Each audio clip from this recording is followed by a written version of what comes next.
Olá, pessoal. Estamos aqui para mais uma edição do videocast da Abreste. Dessa vez vamos tratar de um assunto super importante, desafiador do momento, que são os riscos psicossociais no trabalho. É um desafio crescente e que está ganhando um destaque maior ainda com a inclusão dos riscos psicossociais na NR1.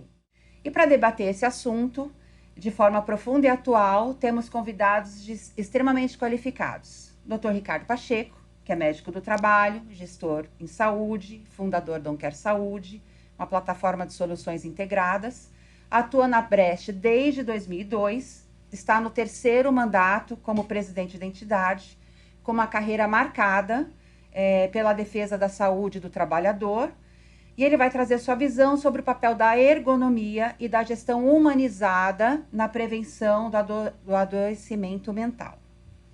Temos aqui, à nossa direita, o Rodrigo Vieira Vaz, auditor fiscal do trabalho desde 2007, é engenheiro eletricista com especialização em segurança no trabalho, atua na Gerência Regional do Trabalho em São Carlos, aqui em São Paulo, e coordena o projeto de análise de acidentes e doenças do trabalho no Estado.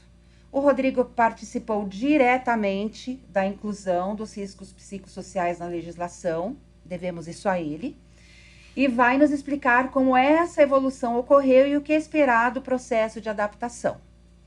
E temos aqui o nosso querido professor Eduardo Marcato, engenheiro industrial mecânico de segurança do trabalho, especialista em ergonomia, uma sumidade no assunto, MBA em gerenciamento de empreendimentos, ergonomista certificado pela Abergo e diretor da entidade.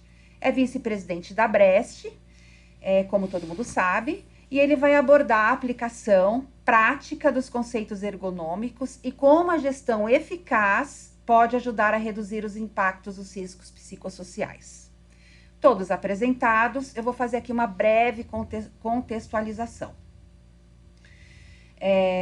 Segundo o relatório de riscos globais desse ano, de 2025, publicado pelo Fórum Econômico Mundial, os riscos psicossociais, como estresse ocupacional, assédio e falta de apoio organizacional, estão entre os principais desafios enfrentados pelas organizações no mundo inteiro.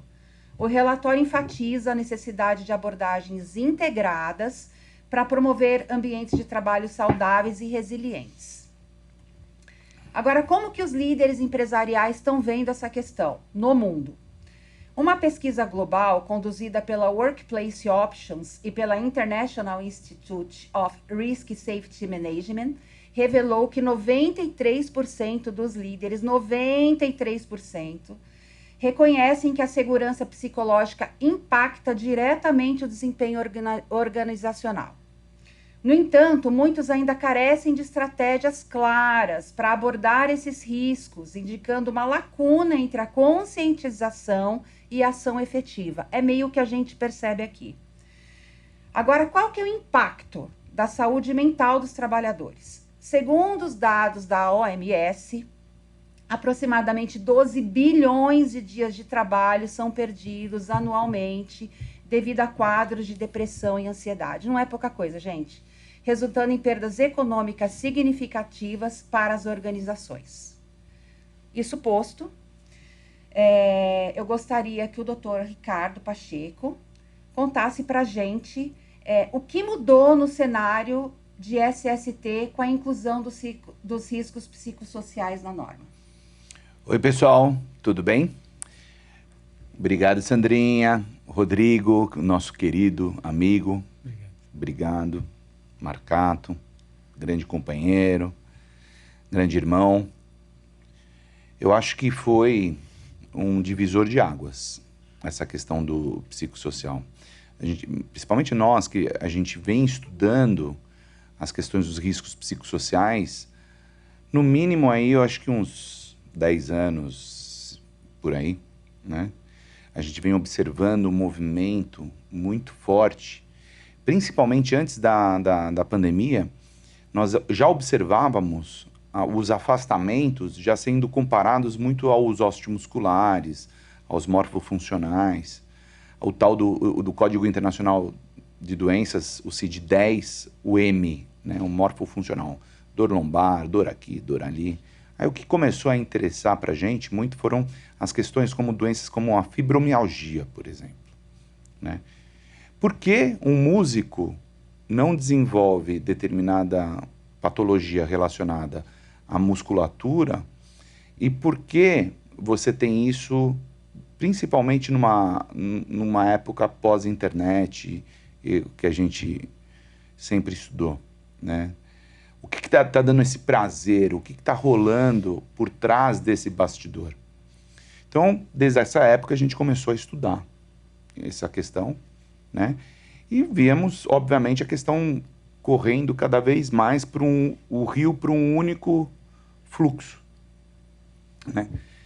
Esse fluxo era a felicidade, né? O teu talento, desenvolver o teu talento, que é o que a gente vê no dia a dia. Então, será que as questões psicofisiológicas estão adequadas dentro do trabalho? O que está trazendo esse número de afastamentos para dentro do INSS, por exemplo, ou essas horas perdidas, né? O que está acontecendo? O absenteísmo, ok, mas e o presenteísmo? Aí a gente começou a tentar entender um pouco mais. Logicamente, chegou 2020 e o empurrão foi dado na sociedade toda. Né? Nós chegamos em 2023, volto a dizer, eu acho que em várias outras gravações e palestras a gente vem falando, em 2023 nós chegamos a um número absurdo de 44 suicídios por dia, entre 10 a 25 anos de idade. O que uma criança de 10 anos de idade tira a sua própria vida? Né? Qual é essa relação do trabalho com o suicídio, com essas questões muito mais sérias que aí trazem um viés muito grande para dentro da sociedade? E, ao mesmo tempo, dentro das comissões tripartites, começaram-se sim um movimento mais intenso de pessoas que já estavam estudando muito tempo já esse mesmo assunto. Pego aqui o Marcato, então, que já é um longo conhecedor, Rodrigo. E aí a gente traz isso daí para à tona, né? Começa, então, lá em julho de 23, 23, que a gente fez aquela reunião na Fundacentro para começar a ter, de repente, uma norma regulamentadora em cima disso, porque houve um crescimento exagerado e exacerbado realmente relacionado às questões psicossociais, né? E aí entendeu-se que não era, então vieram outros tipos de situação. Vamos, então, assumir isso para dentro das empresas através de uma descrição dos fatores dos riscos psicossociais, né? E aí, então, começou esse movimento todo. Então, eu acho que o momento é nobre, o momento se faz necessário, a interpretação, o diagnóstico disso numa sociedade, porque, afinal de contas, nós não temos igual nós já falamos algumas vezes, né, nós não podemos dividir a saúde em silos, né? Isso aqui é um problema de saúde ocupacional, isso aqui é um problema de saúde pública, isso aqui é um problema de saúde assistencial, não, isso aqui é um problema de saúde. E aí, quão possível nocivo à saúde do trabalhador aquele determinado desenvolvimento laboral, ele é quantificado. Vamos começar a fazer, e aí então veio realmente em excelente hora. Eu acho que é um momento, um divisor de águas dentro do SST, porque isso vai remeter a todo um estudo para dentro de uma sociedade num todo. Não somente dentro das empresas, quanto para dentro do município, dentro do estado, dentro do país. Então, para nós, na prática hoje, isso já está em andamento, independentemente de data. Né? A gente vem fazendo esse estudo desde o momento que a gente oficializou a NR1 como GRO, né, como Gestão do Risco Ocupacional. Trouxemos isso para dentro de um programa de gerenciamento de risco, só que agora a gente, nada mais nada menos que assume aquilo que nós estávamos algumas pessoas fazendo, a gente assume isso como sendo oficializado. Então, eu vejo isso com excelentes olhos. nós na Brest assistimos isso com excelentes olhos. Isso traz um potencial de ação muito maior para dentro de todas as empresas prestadoras de serviço em saúde e segurança no trabalho, assim como também os serviços especializados de segurança e medicina do trabalho, os SESMITs das empresas. E aí, então, começa-se aí ter não somente um atendimento, mas a gente começa a ter uma gestão efetiva, realmente, de um equilíbrio biopsicossocial do trabalhador. Eu acho que envolve uma questão moral aí, acima de tudo, nas instituições. E trazendo para as instituições, automaticamente você traz isso para uma sociedade. Vocês concordam com isso aí? Concordo. Totalmente, Concordo, 100%. concordo. Com certeza. Rodrigo, você esteve diretamente envolvido na construção dessa nova abordagem normativa, né? Eu queria que você falasse para a gente quais foram os principais dados que você coletou nesse trabalho desde o início e quais foram as evidências que impulsionaram essa mudança. Conta para a gente. Primeiro, obrigado, Sandra, Ricardo, Eduardo, agradeço o convite, também é uma honra estar aqui com vocês, né? É um grande prazer. E ouvindo o Ricardo falar, né, me fez pensar aqui, né? Será que a gente tem que voltar um pouquinho mais na história, né, da Auditoria Fiscal do Trabalho, entendendo um pouco como é o mercado de trabalho? E aí, ouvindo o Ricardo, eu lembrei, né, que esses procedimentos fiscais, né, voltados para a questão da saúde mental, né? Eu tenho uma colega aqui no estado de São Paulo, de um projeto aqui há mais de 10 anos, que é a Luciana Baruch. A Luciana, ela começa uma fiscalização no setor financeiro, há 10 anos atrás, sobre o assédio moral. Isso. E também assédio sexual. E a Luciana, a colega, ela se especializou nisso, ela fez direito, agora é médica, né? E ela falou assim, Rodrigo, na época, isso era um tema de legislação, a questão da discriminação, né? E começa ali, né? Nasce ali a questão, olha, por que ocorre o assédio? Dentro do viés do assédio moral, né? Aí a Luciana investigou o caso, ela veio falar comigo, Rodrigo, mas na época, 10 anos atrás, como é que a gente enquadra isso em segurança do trabalho? Eu falei assim, Luciana, na época só tinha o PPRA. O PPRA não dá, porque é só físico, químico e biológico, né? Mas tem ergonomia, mas ainda aquela questão da incipiência, da ergonomia de tratar da parte psicológica do trabalhador. E nasce ali aquela semente, né? Olha, a gente tem que fazer algo mais. E ela já tinha essa visão, né? A Luciana já tinha essa visão do cenário que se apresentava naquela época, por setor econômico, que é um pouco mais complicado que o setor financeiro, né? E aí surge cria ali aquela sementinha. Sim.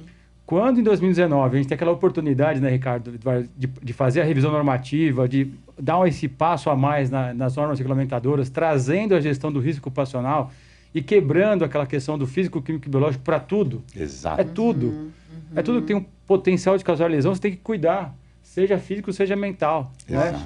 Tanto que a gente nem abordou isso, essa especificidade no primeiro texto normativo da NR1. A gente falou assim, é tudo, não tem que separar, né? Lógico. Então a gente trouxe isso.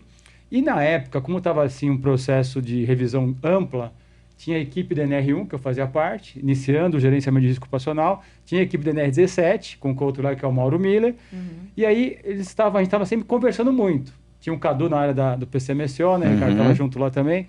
Então, aquele bate-papo para construir algo novo. Bom, para nós, naquela época, era 2019, né? Não havia ainda passado pela pandemia, pela toda essa mudança do mundo do trabalho que ocorreu novamente. A gente entendia que era importante deixar muito aberto. Como é a organização? A gente muda dia a dia o mundo do trabalho. Hoje vem a inteligência artificial. Eu não tenho que falar do risco da inteligência artificial. Se causar um fator com potencial de lesão, agravo, tem que cuidar. Né? Então, para a gente era muito nesse sentido, de estar mais aberto. Só que a gente vai levando, né? A gente apanha do mundo, né? E aí surge a pandemia, surge a mudança do mundo do trabalho, né? Essa nova lógica que a gente está percebendo do mundo do trabalho, onde você tem um WhatsApp corporativo, onde você tem reuniões, várias ferramentas de reuniões, né? Onde você tem o teletrabalho presente, hoje tem o híbrido com teletrabalho, tem uma mudança geracional, isso a gente tem que reconhecer, né? Eu fiscalizo a parte rural, que eu gosto demais de fiscalizar rural, eu fiscalizo a indústria, então você vê essa mudança do mundo do trabalho muito nítida para a gente. E esse tema, ele veio no momento certo, na hora certa. Isso é um problema mundial, que a gente tem que reconhecer que isso também traz impacto no país, no Brasil, nas empresas que nós estamos tratando, né? E os dados, eles são alarmantes hoje, mas se a gente não cuidar agora, vão ser piores mais à frente. Sim. Esse é o fato. A gente tem que reconhecer que isso é um problema e reconhecer o problema no primeiro momento, porque a gente tem que saber também tratar, né? E a gestão, ela dá o caminho das pedras, identifica um perigo, reconheça onde ele está, quebre paradigma, né? Exatamente. Então esse é o momento de você quebrar esses paradigmas, fazer uma boa avaliação do risco e fazer um plano de ação, uma intervenção adequada para reduzir isso. Eu acho que o cenário é esse, a gente reconhecer que eu digo muito, mas já está na NR17, a NR1 está prorrogada. Não, a gente tem que cuidar agora. É agora, porque se a gente não cuidar agora, os dados acidentais da doença vão crescer mais ainda. Eu acho que só vai duplicar, né? Justamente. A cada ano duplica. É o mundo do trabalho que mudou, é o trabalhador nosso que mudou, a gente tem que entender que isso tem que ser imediato. Né? Tem que ser imediato e dentro da gestão. O pessoal tem medo de encarar a gestão. Não vou reconhecer esse perigo. Não vou reconhecer, eu vou tirar a sujeira de baixo. É igual o medo de você subir na balança, né? Isso, é verdade. Mas tá lá o perigo. Esse é o peso. Né? Ela não é ela é tua amiga, é tua aliada, né? A ferramenta é tua aliada. Porque você identificou o peso, o que eu vou fazer agora? Eu vou fazer o regime, né? Exato. Vou fazer o tratamento. Exatamente. Esse é o momento da NR. Então a NR1, ela, na verdade, ela vem trazer isso, uma ferramenta de gerenciamento, né?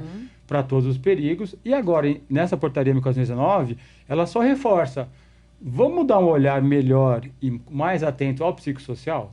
Porque a sociedade está clamando isso, o mundo está clamando isso. Então, eu acho que isso foi a construção, né? Exato. Se a gente for ver a sua mensagem de olhar para o passado, é mais ou menos isso. Você já tinha um crescimento ali das situações, dos cenários que se agrava, e agora chegou o momento da gente ter que cuidar.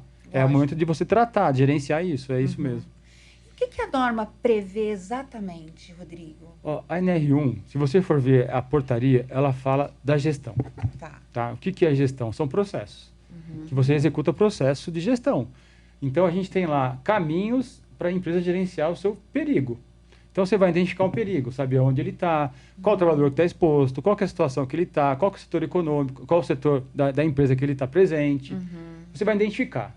Que é o quê? Eu estou tendo conhecimento que o perigo existe dentro da minha empresa. Sim. Essa é a fonte primária da gestão. Bom, se eu sei que ele existe, o quanto ele é alto para mim, médio, baixo. Isso chama avaliação de risco. Eu tenho que avaliar. Porque eu posso ter um perigo da empresa que está com risco baixo, que eu estou controlando ele já. Existem situações mais graves que o risco está elevado. Eu não tenho controle dele, ele existe. Bom, isso é uma avaliação do risco. A partir daí, você vai fazer uma intervenção para reduzir aquele risco alto ou para controlar o que já tem ali. E aí você faz um plano de ação, uma intervenção. Só que não para aí. A ideia da gestão é não parar só no plano de ação. Você vai implementar o que você previu e vai acompanhar se aquela ação que você implementou, ela foi eficiente, se ela trouxe um resultado. Aí você vai rodar o processo de novo. Esse risco reduziu? Reduziu, mas foi para quanto? Era alto, foi para médio. Podemos fazer algo mais? Podemos. Vamos fazer essa outra intervenção? Então, é aquela coisa que não é melhoria contínua. É enxergar um processo que não tem fim. Você vai ampliando, melhorando. Vai errar? Vai errar. Essa ação que eu tomei não teve resultado. Mas pensa em outra ação que vai trazer um resultado. Mas você está implementando. Isso, Ricardo. Você está implementando, você está fazendo e outra, já o Marcato vai falar, mas o que eu acho... Toda gestão é um organismo vivo. É como se você tivesse aquele cara que está empilhando prato e ficar rodando numa mesa, tem aquelas varetinhas, sabe, Marcato? E você coloca o prato e fica rodando. O importante é colocar os pratos já na mesa para rodarem. E aí, ali está caindo, não, aquele está muito rápido, o que está acontecendo? Vai ajustando. Ajustando. E isso daí tem que estar sendo realmente um termômetro para dentro da empresa. Não é, Marcato? Palavras muito importantes, né? Gestão e melhoria contínua. É isso. Nós precisamos urgentemente quebrar o paradigma do PPRA de gaveta. Isso. Nosso pessoal de saúde e segurança ainda não entendeu, Rodrigo. Eles ainda replicam aquela questão. Meu papel aqui é providenciar o documento e guardar. Quando me pedirem, eu entrego. Basicamente burocrático. Mas eu queria... Cartorial. Então, Cartorial. nós precisamos urgentemente pegar essa turma, né, e ensinar. Tenho falado muito isso, né, de gestão, melhoria contínua, repetindo tuas palavras. Nós precisamos mudar essa chave. E outra, o Rodrigo, assim, e Marcato, quebrando o protocolo aqui, né, Sandrinha? Me perdoa. Por favor. Mas, assim, eu vejo as pessoas muito focadas em falar assim, eu vou usar o HSIT, o COPSOC, eu vou usar qual questionário. Falei, cara, aquilo que vai ser adaptado, adequado, desde que seja obviamente comprovado. Você tem aí uma série de comprovações. Claro que aqueles que estão aqui no território brasileiro, está mais ajustado à nossa realidade, né? Mas, cara, um bate-papo já melhora. Verdade, Ricardo. Eu estava numa fábrica essa semana de vidro, né, numa auditoria fiscal na minha região. Assim, e você vê o mundo da fábrica, né? Quando você para conversar com o trabalhador, o que você faz? Como é que você faz? Ele tem o maior prazer em falar para você a forma como ele trabalha. E aí, nessa nossa experiência da auditoria, você vai buscando ali mais a fundo, né? Essa coisa de proseado, interior, né? Do caipira. Sim. Oh, não sei o quê. É muito enriquecedor. Você vai buscando as informações. Aí, como é que é seu chefe? Ah, meu chefe é aquele ali. E como é que é a sua relação com ele? Ah, é tranquilo. Eu tenho o meu trabalho. E você tem meta. Então, você vai buscando. Isso aí é buscar as informações para o psicossocial. Exato. É ali que vão estar o dia a dia do trabalho, né? Então, é que você falou, é uma conversa, uma entrevista. Então, as pessoas querem se prender muito a um formulário. Exato. Né? Quero ter um formulário que vai trazer informação para mim. E o contato com a pessoa humana. A humanização, né? Um formulário que eu criei no chat GPT. No chat GPT, eu tenho um monte de formulário.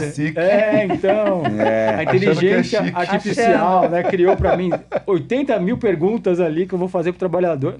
Ricardo, é o contato, é o diálogo, é a partir dali que você vai conseguir pegar essas informações. Exatamente. Por isso que eu digo que é o melhor momento da saúde e segurança no trabalho. Sim.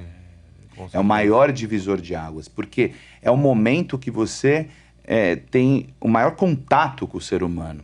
Eu costumo dizer, o Marcato sabe disso, Sandrinha também, Rodrigo, que assim, o médico que não souber ler o espírito do paciente, ele vai ser trocado por máquina.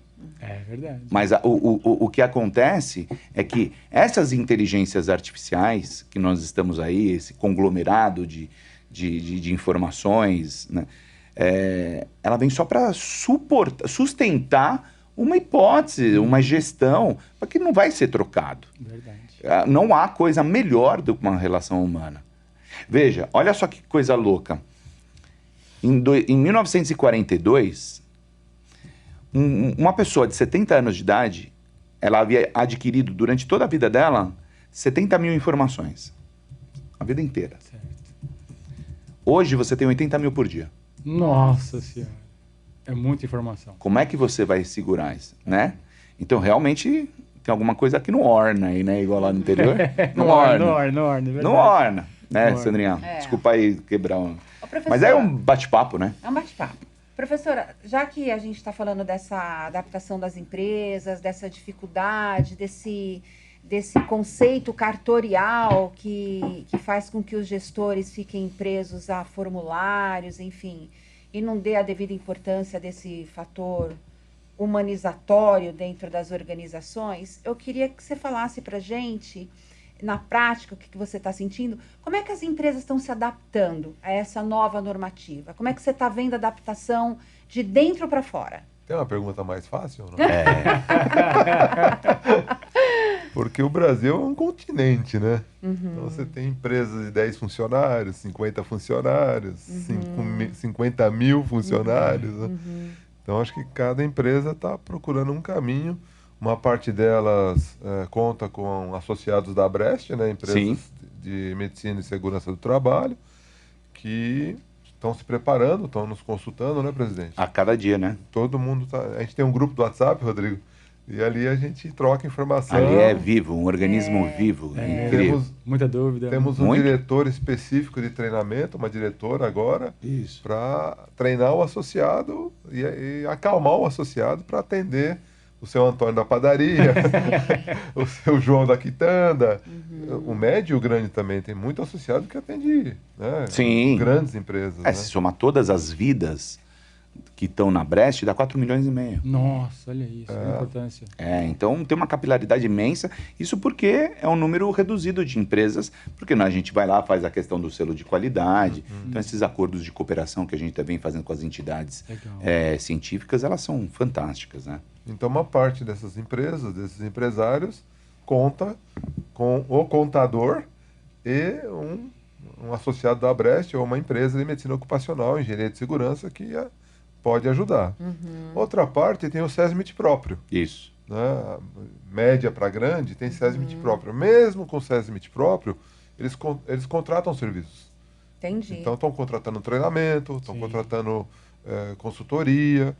E tem uma outra parte que é o daquelas empresas gigantescas, que elas vão além, elas estão contratando não só a medicina ocupacional e engenharia de segurança, estão contratando escritórios de psicologia, né? Empresas que atuam com psicologia há alguns anos. Então, há um leque de possibilidades aí de atendimento, né? Sim. Não dá para generalizar, todo mundo está fazendo isso. Não, cada um está, de acordo com o seu bolso, está procurando uma solução. E a gente na Brest está tentando ajudar o associado a ter informação. Já estamos organizando Pode fazer fofoca, não? Pode, faz o spoiler. Acho que vale a pena. Já estamos organizando um curso para os associados, né, para os empresários, para os funcionários. Fica o convite para o Rodrigo dar uma palhinha Já lá. fica lá. Vamos puxar. Para que o associado entenda como fazer gestão de todos os perigos, né, químico, físico, biológico, acidente, ergonômico, incluindo os psicossociais. Exatamente. Entendi. Então, o nosso papel é esse, é ajudar o associado e os empresários a entender que ter uma conversa, né, transparente, né, tranquila, já é um instrumento muito importante. Sim. Já é, né, respeito no ambiente de trabalho, respeitar o que tem um pouco mais de idade, respeitar o gênero, respeitar a escolha, a sua opção, né? Nasceu de um jeito, mas fez uma outra opção sexual. Qual o problema? São todos trabalhadores. Lógico. Acessibilidade. Não é a cor da pele, não é o peso da pessoa, não é o gênero, não é nada disso que faz com que ele seja produtivo. Sim, sim. Não é? Então, o empresário, o CEO, o diretor, o gerente, ele precisa entender que é preciso, né? Agora, sempre precisou, não precisa de uma norma regulamentadora para isso. Lógico. É necessário reforçar o respeito dentro do ambiente de E trabalho. quantos casos, né, maravilhosos que dá para a gente poder fazer através da gestão do risco psicossocial, né? Verdade. Imagina, ontem mesmo eu estava atendendo eu tenho um ambulatório meu, né, que eu faço a questão da relação da saúde e espiritualidade dentro da medicina do trabalho, né? E a gente está trabalhando isso daí muito, muito interessantemente, aqui cortando-se crachá, a Brest e tudo, né? Mas agora falando como médico, né? E eu estava junto com um rapaz de 42 anos de idade que veio com o pai, porque ele estava no INSS, muito mal orientado. Através de bate-papo, hoje ele está retornando ao trabalho. Olha Depois de um limbo previdenciário de 8 meses. Olha só. 8 meses. O pai falando, olha, eu não aguento mais sustentar. E o tadinho do pai é aposentado, ele mal tem o dinheiro lá pro medicamento. Então, essa questão do bate-papo, do alinhamento entre os profissionais e o SESMIT, o SESMIT da empresa, a empresa prestadora de serviços, a questão junto com a diretoria. E outra, isso daí era uma empresa pequena. Né?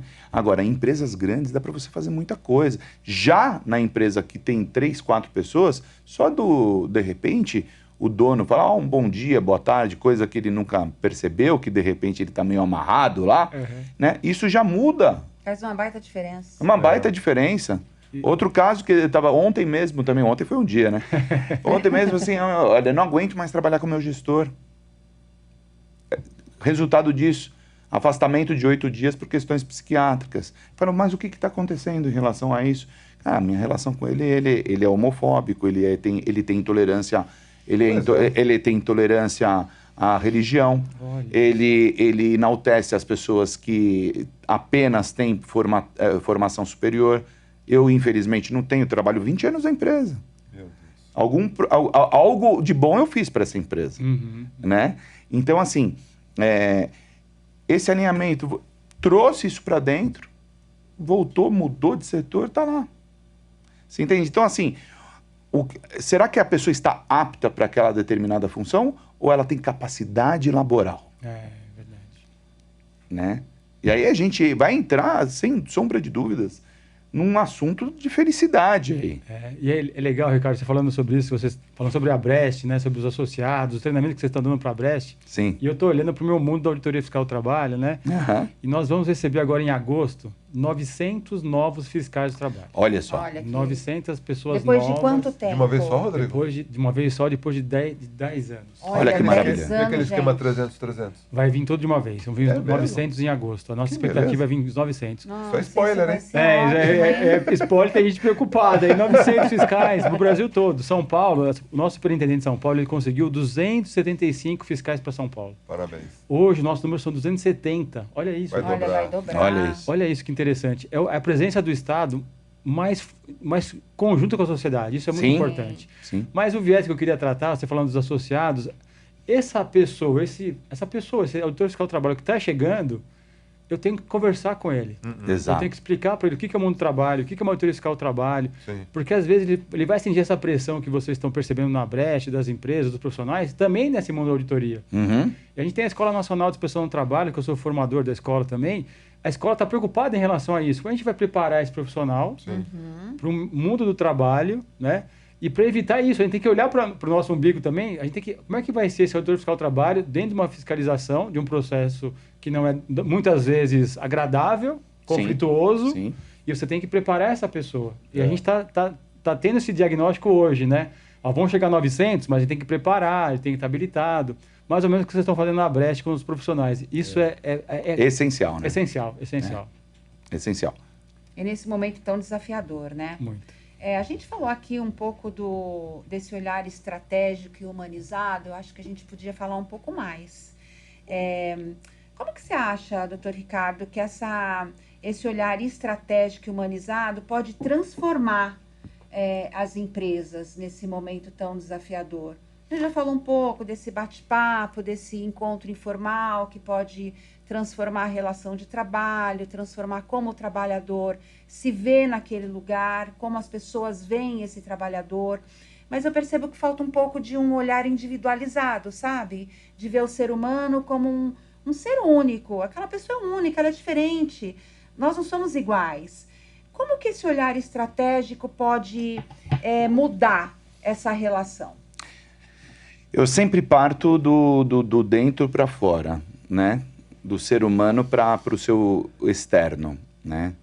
Se hoje nós temos uma cultura rústica ainda nas empresas, é que algo aconteceu atrás dessas pessoas para elas poderem jogar algo para baixo, ou seja, para as pessoas que estão vindo, né?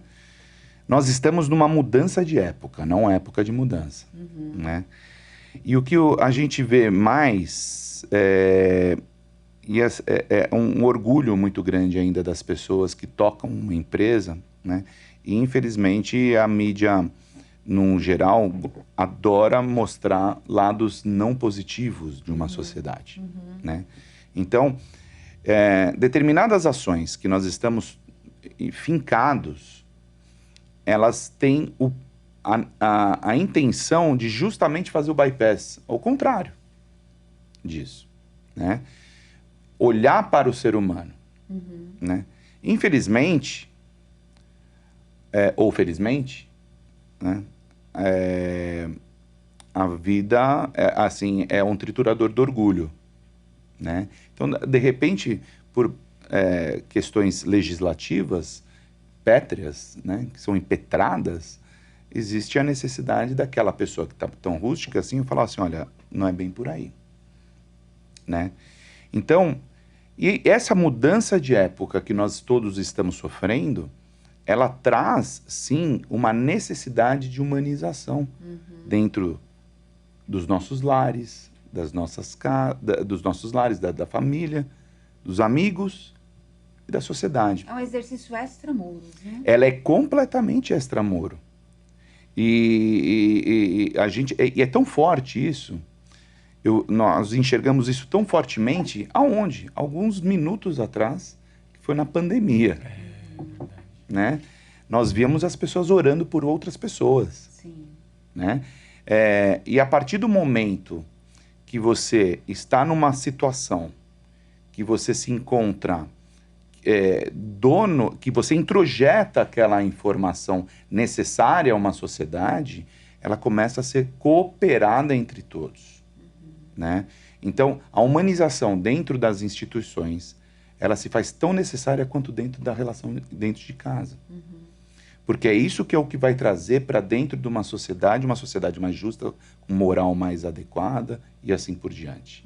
Né? Então, se nós temos que iniciar isso através de uma legislação, que assim seja.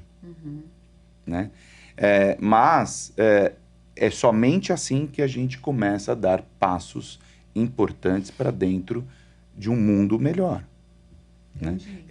Nós não podemos aí, sob hipótese alguma, nos falar que isso é uma fatalidade, as pessoas estão se suicidando, as pessoas estão se afastando. Só lamentar. Só lamentar. De forma alguma, a gente tem que agir. Lógico. E tem que agir aonde? Em todos os níveis. Né? Por exemplo, a gente... existe uma necessidade muito grande dentro da saúde, por exemplo, de uma comunicação mais assídua entre as unidades básicas de saúde com a medicina do trabalho. Né? Porque, veja só, ainda temos uma situação, Rodrigo, que a cada 100 atendimentos dentro de um pronto-socorro, 70 não tem nada a ver com o pronto-socorro. Nossa, olha isso. Não precisaria nem falar, né? Não tem nada a ver. Ele vai lá para conversar com o médico, ele vai lá para receitar, vai para pegar atestado. Ai, olha só. Enquanto a emergência e urgência não está rolando. Né? Então, como se revê isso? É por isso que a gente falou agora há pouco. Isso aqui não é um problema de saúde ocupacional, não é um problema de saúde assistencial, não é um problema de saúde, não, é um problema de saúde. Né? E não tem saúde, o desequilíbrio biopsicossocial e espiritual, ele vem hoje com a necessidade de estar extravasado para toda uma sociedade. Ou através de leis, porque senão as pessoas trabalham no instinto, para que você tenha ética. Pirâmide de Maslow. Lógico. Né? Rodrigo, me fala, como é que você vê esse olhar estratégico e humanizado dentro da sua atribuição como auditor fiscal, você que está ali direto com os gestores e no bate-papo com os trabalhadores, você sente essa necessidade? Como é que você vê isso? Esse é o momento de a gente reverter essa lógica. Acho que tem que olhar para isso. Porque a engenharia estava acostumada a pegar um dosímetro e medir ruído, a pegar um instrumento de vibração e medir vibração.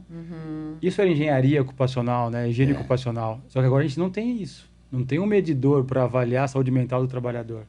Então, eu gosto da gestão ocupacional por isso, porque ela fala o caminho. Então, o que você vai fazer? Você vai olhar para os indivíduos, esse fator humano do trabalho, você vai conversar com os trabalhadores e você vai fazer o quê? Você vai individualmente falar com o trabalhador. Do individual, que você vai pegar as informações individualmente, você vai trazer para o organizacional. Você vai representar aquilo de uma forma organizacional. Como é que é por setor, como é que é por departamento, como é que por área, você vai organizacionar aquilo. Como você falou, às vezes um indivíduo tem um problema grave com meta.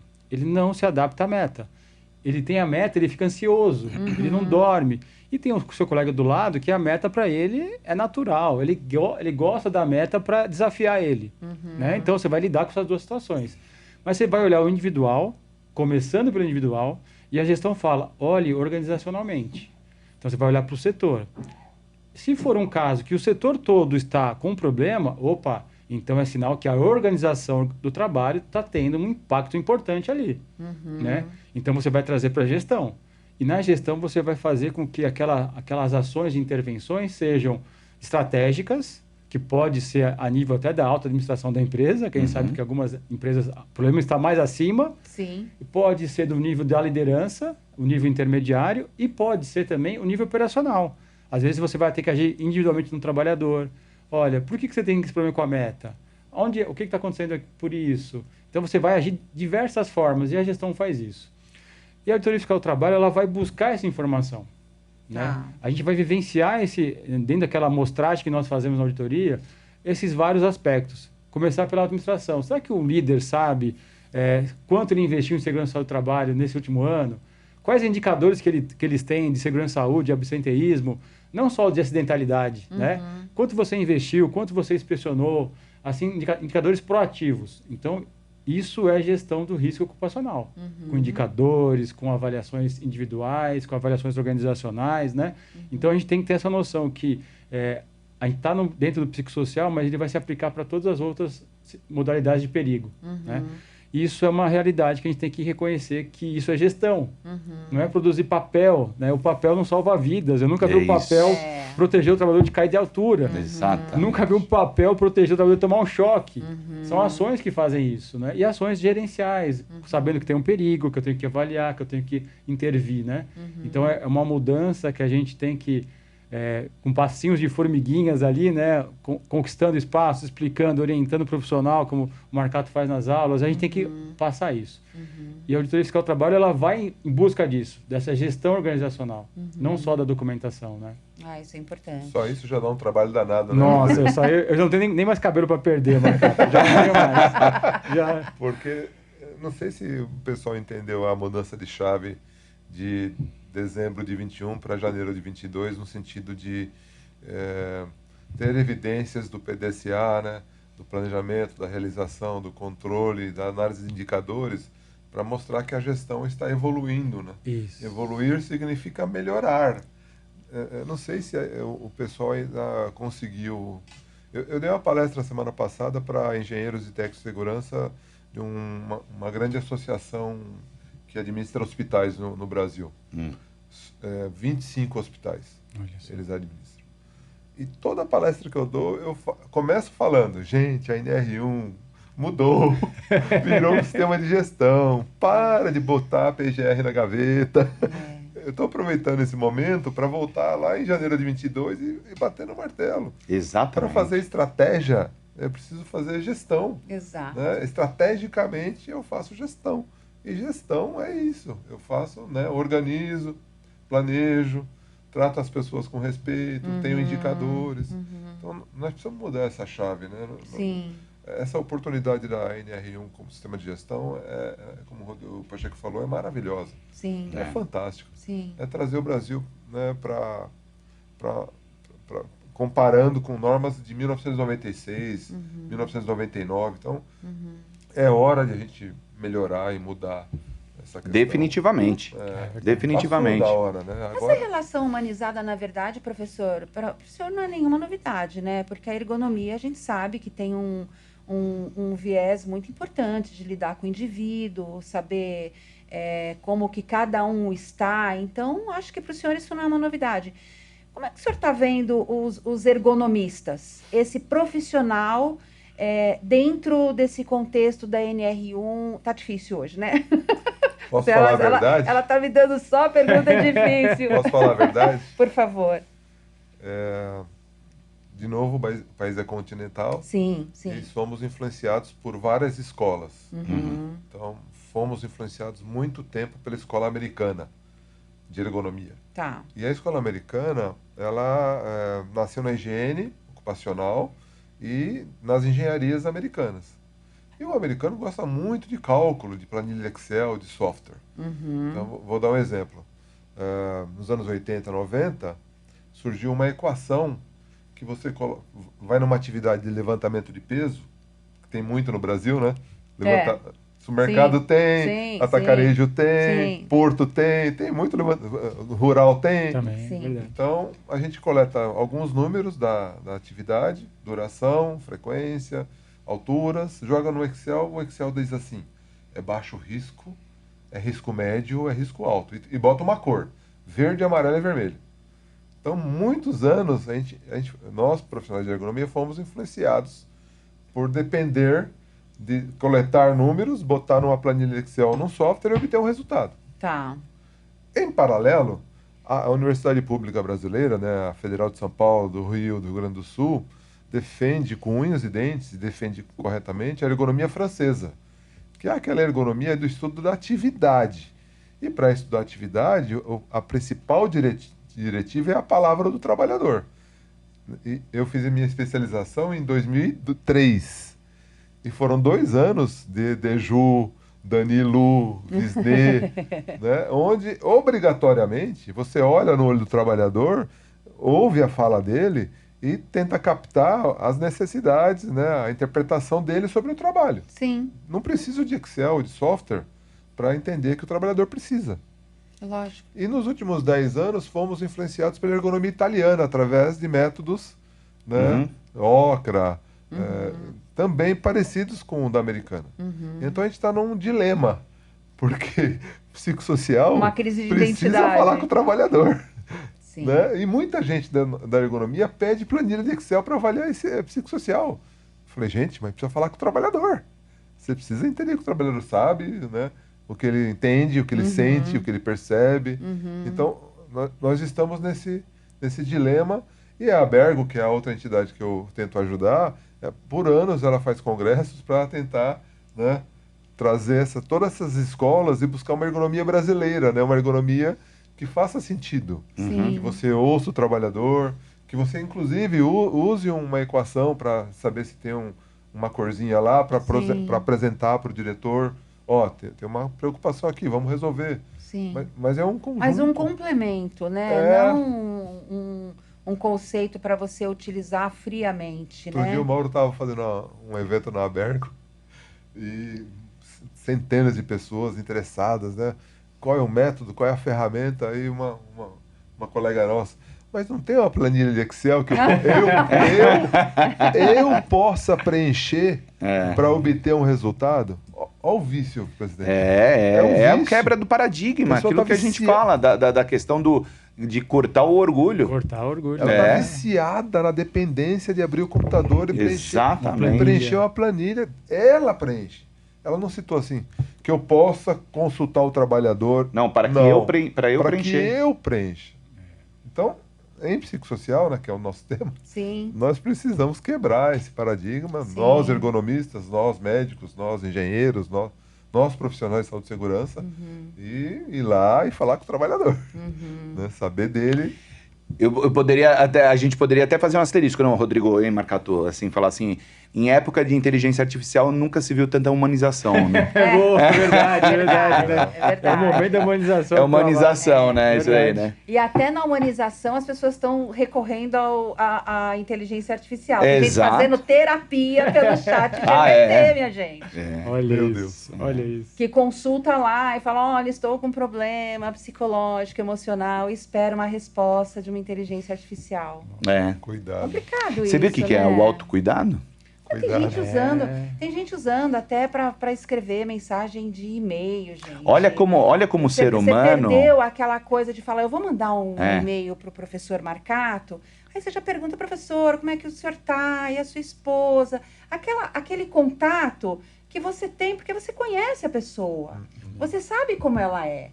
Então, você quer pôr naquele textinho de e-mail uma coisa super personalizada. Sim. Isso acabou. Sim. Você não vê mais. Sim. Né? Porque virou tudo uma coisa caricata. É tudo uma coisa só. Isso me preocupa muito, sabe? A inteligência artificial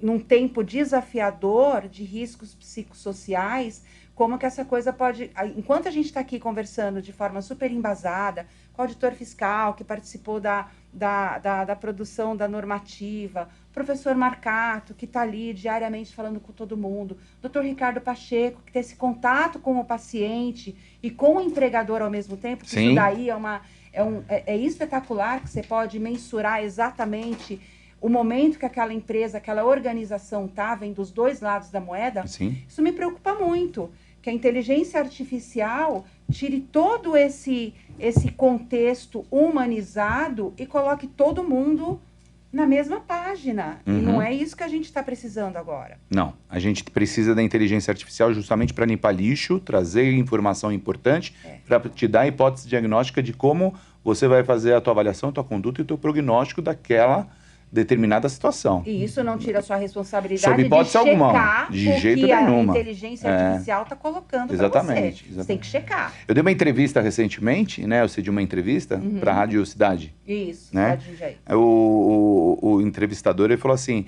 então ela é uma secretária? Eu falei assim, é uma assistente? É uma secretária, uma assistente, você pode ver o que você quiser. Enfim, é isso, é a sustentação. Ok, traz a inteligência para fazer o negócio acontecer, mas nunca teve tão humanizada a situação. É mesmo, é verdade. É isso. A relação humana, eu acho que ela vai ser o grande expoente. Exponente. Sim, do negócio. É verdade. Como é que você vê, Rodrigo, essa questão da inteligência artificial? Olha, nós, dentro do Auditoria Fiscal do Trabalho, utilizamos ela também. Né? A gente tem colegas que trabalham com dados, né? Hoje nós temos o E-Social com uma fonte enorme de informação. Muitos dados são gerados lá. E a gente tem colegas que têm essa expertise de você pegar os dados e traçar panoramas. Tá. Então a gente tem lá um trabalho de um colega que fala assim de predição de acidentes. Ele consegue observar os dados já do E-Social, os dados de históricos fiscalizatórios, dados acidentários. Ele fala para a gente assim, olha, vá nesse setor econômico, que está um indicativo aqui que temos uma grande chance de ter um acidente grave nesse setor econômico. Então, a gente, usando a inteligência para o bem, né, a gente consegue ver um resultado positivo. Então, essa forma de você tratar a inteligência com uma meta, uma missão para você melhorar o seu processo de trabalho é que nem você falou, Ricardo, é fundamental. Sim. A gente tem muita informação. Eu não consigo olhar zilhões de dados que tem na social, não consigo. Sim. Então você cria mecanismos, faz a sua pergunta para que aquela inteligência vá te dar uma informação para você saber usar da melhor forma. Sim. Né? Então acho que assim, a gente tem que saber lidar com ela. Lógico que tem os seus excessos, a gente não pode ter o excesso. É lógico. A gente tem que saber que utilizar ela para te dar uma base, mas não tirar a sua interpretação, não tirar a sua análise daquela situação para poder, a partir daí, você tomar as conclusões e as decisões. Eu acho que ela vai ajudar e ela nos ajuda muito ainda, né? A gente está ainda num processo de melhoria da inteligência artificial internamente, mas ela tende a crescer. E a gente está chegando num cenário que a gente está buscando até uma otimização com a sociedade, com as organizações. Então, a gente criou o Domicílio Eletrônico Trabalhista, o DET, que a partir daí a gente já tem um contato mais rápido com a empresa. E a gente está buscando caminhos, a gente pegou a fonte, já gerou. Então, a inteligência artificial ela vai ajudar nisso. Ajudar a gente tratar melhor os dados, a saber o que realmente eu consigo definir melhor meu planejamento fiscal, o meu procedimento fiscal, porque as demandas são enormes. Sim. As demandas são gigantes, né? Então, a gente não consegue atender tudo.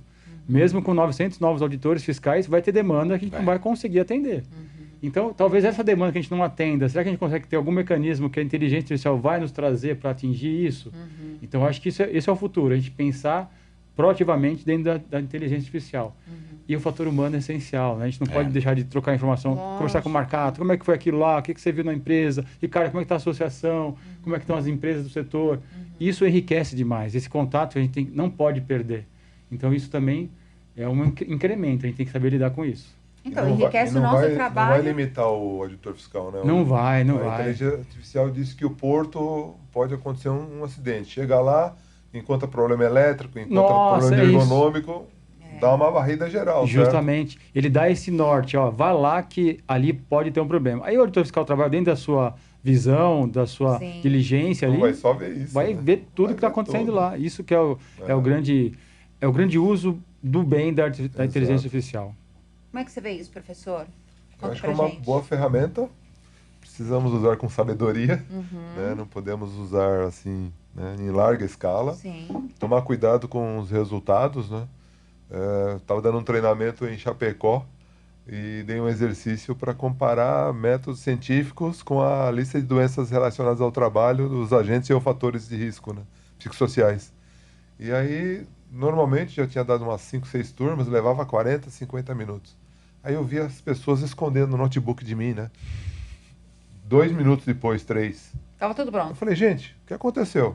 Não, professor, usamos o chat GPT aqui e já analisou, já concluiu e já mostrou as divergências e as convergências. Fizeram em 5 minutos. falei, então tá bom, agora gasta 10 para ver se a inteligência artificial acertou. É verdade. Checa. Você vai confiar cegamente? Exatamente. Você não vai checar? Olha, confere. Ela só está sustentando. É uma ferramenta. Ágil, né? Que agiliza, sim. Mas você não pode confiar cegamente. Lógico. Eu já fiz uns testes aí com alguns temas de ergonomia e fiquei meio assustado com o resultado, né? Sim. Porque está aprendendo todo dia. Sim, É uma sim. inteligência que está aprendendo. Ela não está pronta. Não. Ela vai evoluir, vai melhorar. Então, E vai melhorar muito, porque eu acho que a gente está colocando muita informação de qualidade também. e de falta de qualidade também. E de falta de qualidade também. Esse é o perigo. Verdade. Por isso que a checagem, eu insisto, É importante. É fundamental. Porque não dá para confiar cegamente, né? Sim. Muito bem. Falamos da inteligência artificial, da humanização. Vamos falar um pouco de futuro agora.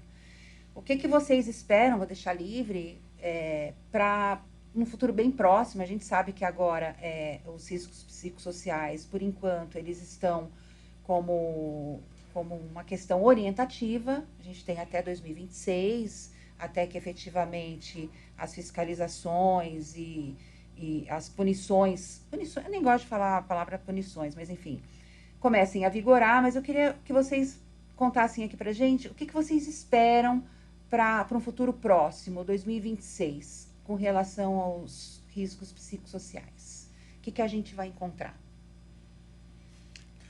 Difícil, hein? Olha, vou começar aqui então. É um exercício de Tá. futurologia, mas embasado no que a gente está vendo nesse Eu momento. acho legal o Rodrigo começar mesmo naquilo que você entender. Tá, joia. Vamos lá, isso aí. gente. Vamos lá. O que eu vejo para o futuro? Eu acho que esse estigma de hoje ele vai estar superado. Vai se entender que o fator de risco psicossocial é uma realidade, né? Vai ser identificado na empresa. Eu acho que vai ter um processo de identificação muito mais preciso. A gente vai conseguir perceber que ele tem que ser tratado, vai ser avaliado como importante, mas o meu temor de futuro é na intervenção. Tá. As formas de intervenção.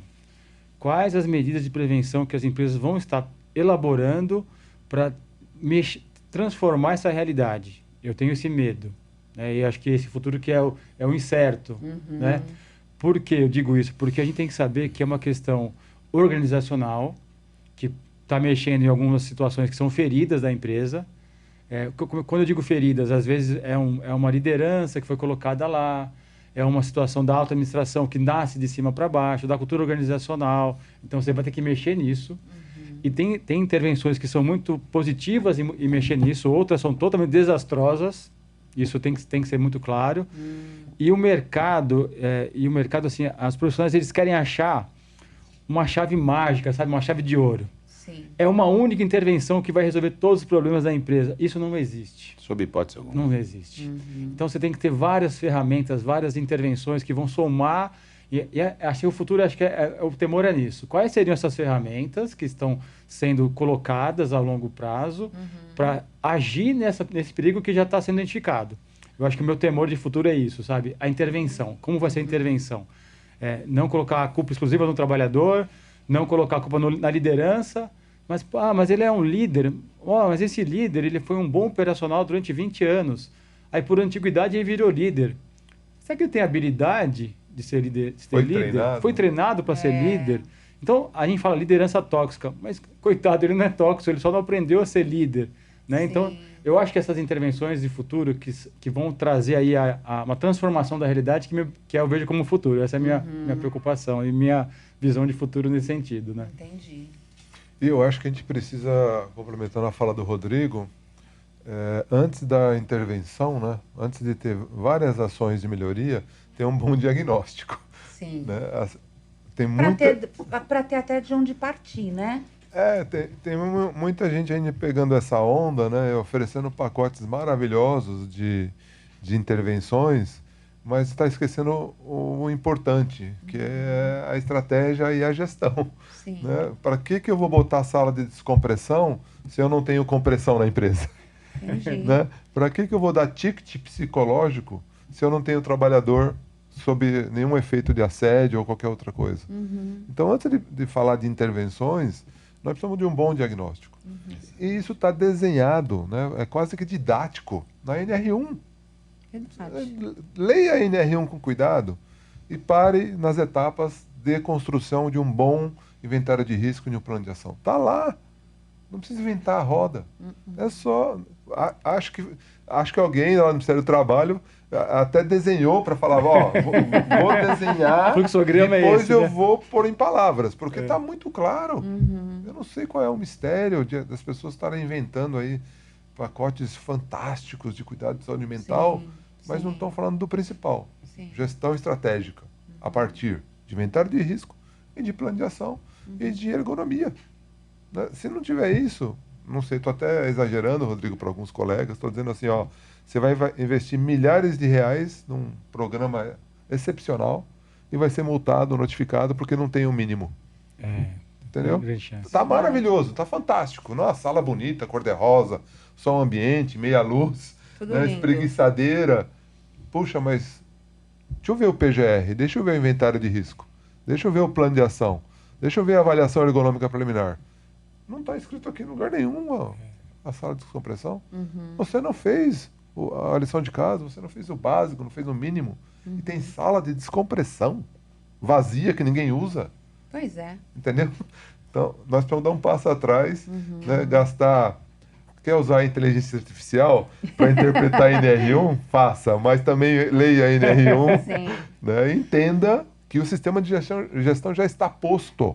Não precisa criar um sistema de gestão. Já está desenhado lá. Não precisa inventar roda, né? Não.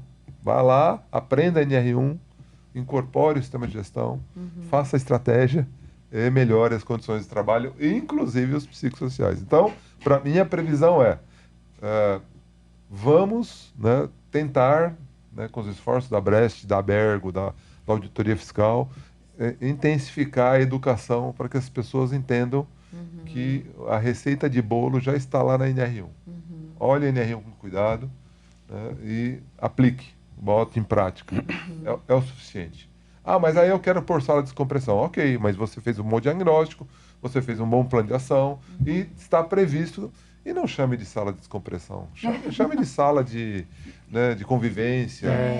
Dê um outro nome para isso. Né? Tem empresa que chama de sala de guerra, presidente. Já viu? Nossa Senhora, já viu? Gente. Não sabia. Sala de guerra. Bota na placa na sala. Sala de guerra. Nossa, mas como assim sala de guerra? O cara já está embalado as reuniões aqui são quentes. E bota na porta, Rodrigo, sala de guerra. Caramba. Qual é a impressão que passa? A pessoa já entra para essa reunião completamente pressionada, né? Entendeu? Eu acho que tem uma diferença aí de pressão e tensão, né? Exatamente. Eu quero complementar essa visão deles, né? Então, nós falamos aí numa avaliação, numa avaliação, num prognóstico, né?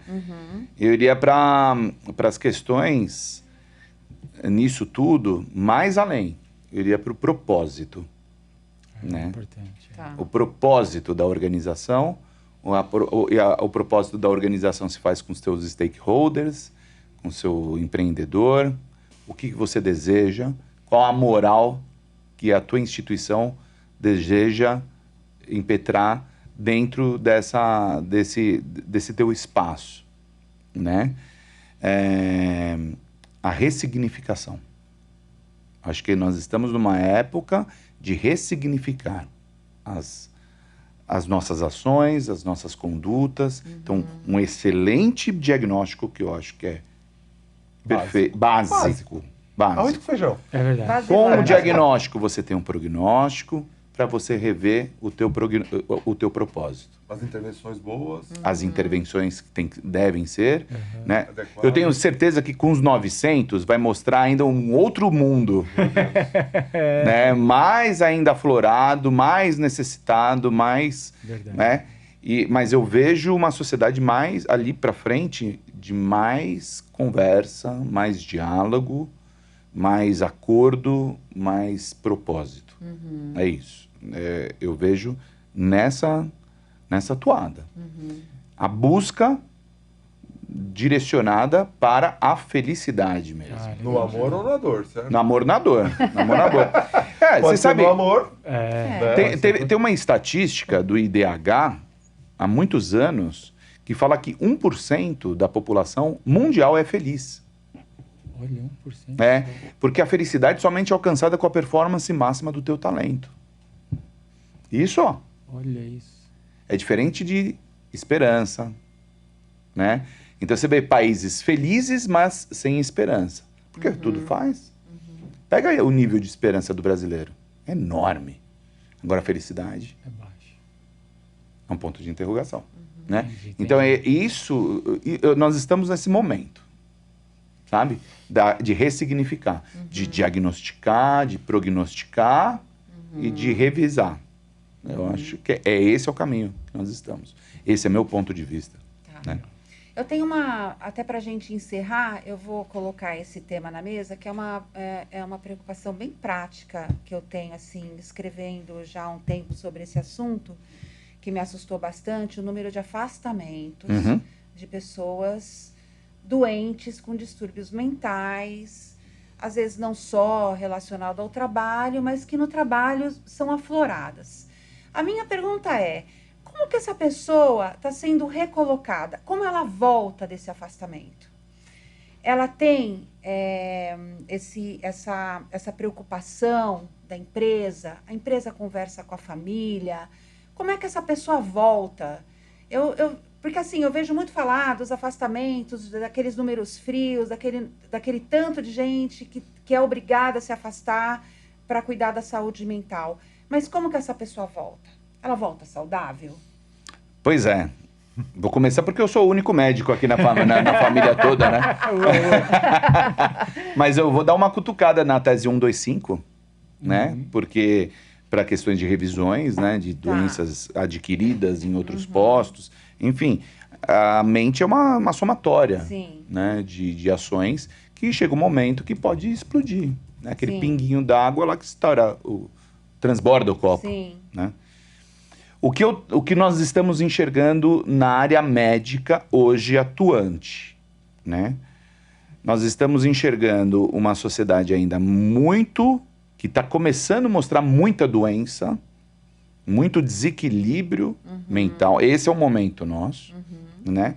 E que ela fica muito ainda mais machucada num limbo previdenciário, porque as ações interclasses, elas intersetoriais ou interinstitucionais não se falam, e as questões de responsabilidade. Quem é o filho? Sabe aquele cachorro que morre de fome ou que está gordo demais? É aquele, esse cachorro não é meu. Não, ele é teu, não é meu. Enfim, com todo respeito ao cachorro. Lógico. Né? Então, deixar muito bem claro. Por quê? Porque determinadas ações são inaceitáveis que estão acontecendo. Né? Mas todo esse exercício que nós falamos há pouco a respeito do repropósito, de você fazer uma consulta através de um diálogo com o trabalhador e com o empresário, porque o empresário está doente. Sim. Também. O empresário está doente. Então, isso é uma questão de ação e reação. Né? Não, tudo para o empregador, tudo para o empregado ou para o trabalhador, sim, mas também para o empresário, que ele também é um trabalhador. Lógico. Né? Então, assim, ele está doente, o trabalhador está doente. É um risco para todo mundo. Exato. Então, a questão do diálogo, da comunicação, né, ela se faz mais do que necessária nesse momento. Né? E eu só vejo essas readequações de trabalho através deste acompanhamento. Né? Então, a pessoa estava afastada, afastou-se mais do que o tempo que a empresa necessita, foi para um acompanhamento para o INSS, mas falta um acompanhamento. É essa a minha preocupação. Essa é a nossa preocupação desde sempre. Né?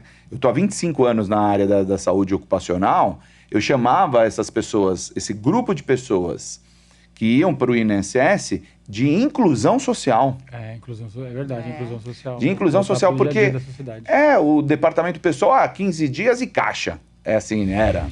Né? Ainda muito faz. Né? Até o FAP. Exato, né? Antes disso daí, e aí, antes do FAP, né? Nós estamos falando em... Eu comecei em 2001, né? Aliás, 2000. E aí, o que acontece, Marcato? E aqui esse trabalhador que está afastado? Ninguém viu, ninguém sabe. Eu tinha um cliente, ele tinha, acho que mais de 350 pessoas afastadas, que ele nem sabia onde ele estava morando. Nossa, olha isso. Olha só. Perderam suas identidades. Muitos deles, não sei, foram para Cracolândia. Você entende? Ela é autofágica. É uma sociedade que fica autofágica. Entende? Então precisa realmente esse momento hoje. Não estamos falando aqui em belezuras, não, é tudo na conversa, senta aqui no colo. Não, nós estamos falando em ação. Sim. Ação séria de reumanização. Sim. Né? Sim. Aproveitar as inteligências artificiais. Isso que você trouxe para a gente aqui, ele é fantástico. Saber bacana. que, olha, neste Código Nacional de Atividade Econômica, você tem uma probabilidade maior de desenvolver tais e tais situações. Então, o que tem que ser feito? Pô, vamos estancar. Verdade. Né? Não é falar assim, olha, não, vamos meter o pau aqui. Não é nada disso. Pô, os caras jogar... Não. Prevenção, né? É prevenção. É. Exatamente. O que a gente está falando, nós não estamos falando...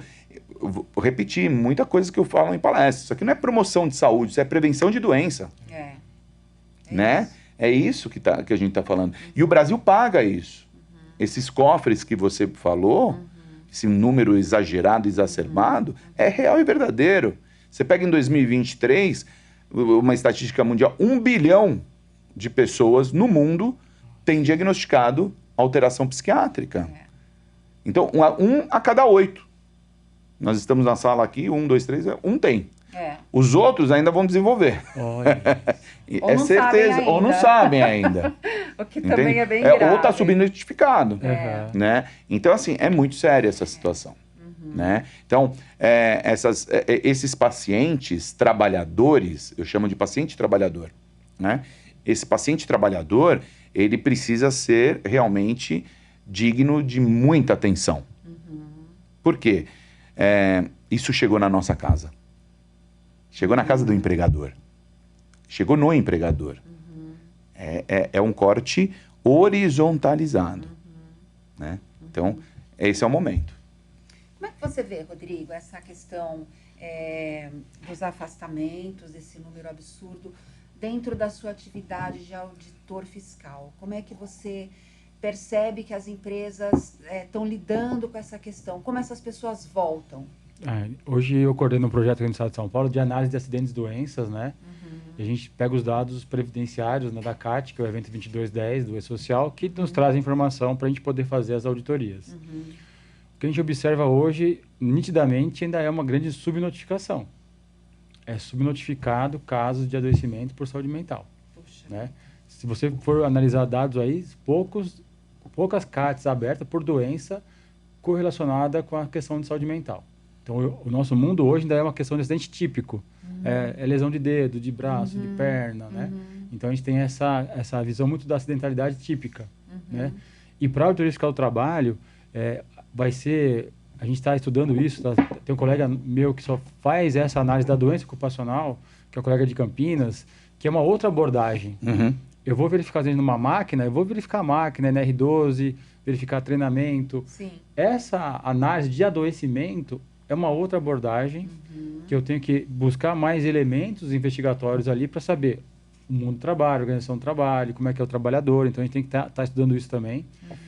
A questão da reintegração, que a gente observa muito, ela está muito ainda ligada à reintegração daquele trabalhador com a biomecânica, né? Reintegração, tem uma restrição de lombar, você não vai carregar peso, vai para o setor tal. E é um desafio uma reintegração em relação à saúde mental, né? Será que tem reintegração de um trabalhador que está com um adoecimento, ou passou por uma situação de um burnout, voltando ao trabalho, como é que reintegra ele? Eu acho que isso vai ser um desafio enorme para os profissionais e para as empresas, né? Será que tem continuidade nesse trabalho? Tem como reintegrar esse trabalhador? Eu acho que é um desafio também. Mas, assim, a gente tem que ir passo a passo. Tem que entender o problema, tratar desse problema, trazer algumas soluções para eles, né? E a gente está num cenário que a gente tem uma tendência de aumento dessas CATs por adoecimento e tem que tratar. Tem que reconhecer, tratar, investigar, verificar quais foram as causas que trouxeram aquele adoecimento, né? Então, é um mundo até para os profissionais de segurança do trabalho novo. Tem que estudar, tem que entender como é que o mundo lida com isso para saber o que fazer. A gente está nesse momento de buscar o conhecimento de como fazer isso. Entendi. Tá? Professor. Para mim, as grandíssimas empresas já fazem isso relativamente bem. De retorno ao trabalho, um trabalho restrito, acompanhamento da saúde, né? Com números maravilhosos, né? Botam ergonomistas para visitar o trabalhador e perguntar para ele: você está indo bem? Como é que você está? Está precisando de alguma coisa? Faz uma análise prévia da situação de trabalho onde ele pode executar de acordo com as suas possíveis restrições. Então, as grandes empresas estão mais à frente. Agora, as médias e as pequenas... Que é a maioria, né? Sim. Você imagina o seguinte, na cidade de São Paulo você tem aí 65% delas tem 40 funcionários para baixo. Nossa, realmente... Então é a estrutura enxuta. Né? Você começa a ter aí, então, realmente um problema interinstitucional. Né? O que é do governo, o que é do Estado, o que é do empresário. Não sabe o que fazer com o trabalhador que volta. Faça o que com o trabalhador que volta? Então, essa é a minha dúvida, né? Talvez a gente tenha que ter um processo aí de educação, né, junto à Fundacentro. Justamente, Fundacentro uma cartilha. Papel essencial nesse momento, Fundacentro, verdade. Uma cartilha digital. O aumento, né, que a gente vem conversando muito sério lá em Brasília, o aumento do número de Sereste. Sim, trazendo... Centro de Referência de Saúde e Segurança do Trabalhador. Né? Então, eu acho que essas ações começam, então, a entrar em pauta, né, por conta da complexidade. Esse é um problema, eu volto a dizer, né? Não é somente do trabalhador, é do empregador. Também é de tudo. O Ministério Público do Trabalho tem cartilhas interessantes sobre determinados temas, né? Na área de escola, talvez provocar... através de acordo de cooperação técnica. Sem sombra de dúvida. Mas eu acredito que agora ela começa, então, a ter... Porque toda vez que a gente sai de uma zona de conforto, né, é ruim. Não é um sentimento bom. Não é. Né? Porque você tem que evoluir. Né? Então, essa questão de assumir os riscos psicossociais dentro de uma norma regulamentadora, ela é azedo para muita gente. Né? Mas você sai da zona de conforto, porque você tem que melhorar uma sociedade. Eu me lembro muito bem disso daí, antes eu era pré-médico ainda, estava na faculdade, mas eu me lembro, eu estava indo para a cirurgia do aparelho digestivo, nessa época, quando, em 94, saiu o PSMSO, junto com o PPRA. Né? Até então eram exames nas empresas. Era verdade. Né? O negócio era muito, né? Agora, você chegar e começar a falar assim, olha, agora vamos fazer, todo mundo é obrigado a fazer. Né? E aí, então, abriram-se as empresas prestadoras de serviços, aquela coisa toda. Então, se você for ver, em 30 anos, é recente? É recente. Né? Para um país como o Brasil. Sim. É verdade. Né? Quantas milhões de empresas a gente tem? Agora eu não lembro de cabeça. 50? Mas eu acho que a gente está até se saindo bem, sabia? Com tudo, com todo esse momento desafiador, eu acho que o Brasil está se saindo bem.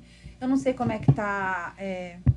o que a gente tem lá fora, mas eu acho que o risco psicossocial colocado em uma norma regulamentadora é revolucionário. Eu acho que é muito, muito interessante. O México tem lei federal desde 2018. Exatamente. É isso federal. O Marcato, ele entende... Federal. As empresas todo ano precisam reportar para o governo. E perceberam isso antes da pandemia. Entendeu? Talvez estivessem até mais preparados depois de uma pandemia. Para virar isso, desde 2018, eles já estão estudando há quanto tempo? É verdade, muito tempo. Muito tempo. Né? Já perceberam... E usaram as experiências do Chile e da Espanha para isso. Né? Não criaram a roda. Sim. Quem que já andou com isso? A Espanha. Opa, vamos lá aprender. Exato. O Chile. Então, a partir de 2018, é lei federal. Olha só, interessantíssimo. Entendeu? Sob esse ponto de vista, não que norma regulamentadora não seja importante, sim, é importante. Mas estamos falando de lei federal. Entendeu? Olha, eu acho que ficou aqui uma experiência muito interessante. Eu acho que talvez a gente pudesse até abordar mais esse assunto. Eu acho que se a gente fizer uma segunda edição do podcast falando dos riscos psicossociais, a gente vai ter muita experiência nova. dos 3 profissionais aqui, eu acho que vai ser bem embasadora. Então fica um convite aqui para talvez a gente voltar a esse assunto. Gostaria de agradecer imensamente Dr. Ricardo Pacheco, presidente da BEST, a gente que agradece. Professor Marcato, Rodrigo, querido, foi excelente te ouvir, foi muito bacana mesmo. Me deu uma visão que eu não tinha humanizada do auditor fiscal nessa questão do risco psicossocial. Então, foi muito bom mesmo. Queria agradecer a todos vocês. Queria convidar os associados da BREST, todos que quiserem, visitem os nossos canais, mandem suas sugestões. É muito importante ouvir todos vocês, aproveitando esse olhar humanizado e estratégico. A gente conta com vocês, tá bom? E ficamos por aqui. Até a próxima. Obrigadão, pessoal. Obrigado. Somos pioneiros e flexíveis, inovando em soluções para vencer desafios atuais. Criamos respostas para questões que os clientes enfrentarão, porque trabalhamos no presente, visualizando o futuro. Somos o SOC, líder no segmento de software de saúde e segurança do trabalho.